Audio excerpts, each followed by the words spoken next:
I would like to end my talk by just summarizing. In order to achieve the purpose of your life, in different stages of your life,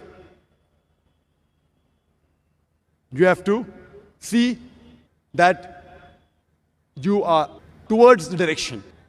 Before I give these 6 points, when people take admission in our school, I normally ask them, when is the best time, the latest time that you have to think about the future of your child? When is latest? What your child will become? What will he do? When is latest? Many people reply, when he goes to college. Some people say that no, when he takes admission in school. Some people say, no, when he takes admission in kindergarten. No one has given me answer earlier than that. The Islamic way, the latest that you can think about the future of your child is when you choose your life partner.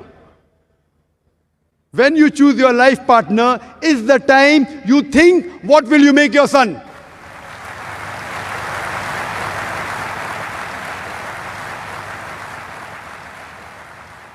Because the mother, the father, the parents, they are the best teachers. You have to plan early. That's the latest that you have to think regarding the future of your child. I'd like to summarize the purpose of life and how a person should lead is, number one, that when you get education, see to it you get education in an institution, in a school, in a college, which caters to you for both the worlds, for akhirah and this world. Only the degrees of this world will not help you. Put him in a school which caters for both akhirah and this world both. And inshallah, we started with that philosophy of having Islamic International School, and if Allah wills, we want to expand more branches of such schools.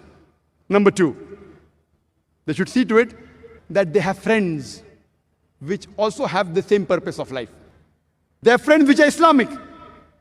When they grow up, they should join organization whose goal and objective is based on Quran and Sahih Hadith.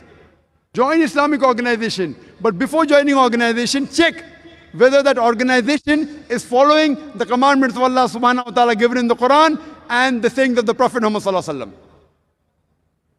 Number four, when they choose their profession, Allah says in Surah Al-Imran, chapter number 3, verse number 104, that let there arise out of you a band of people that enjoin people towards the good and forbid them from doing wrong.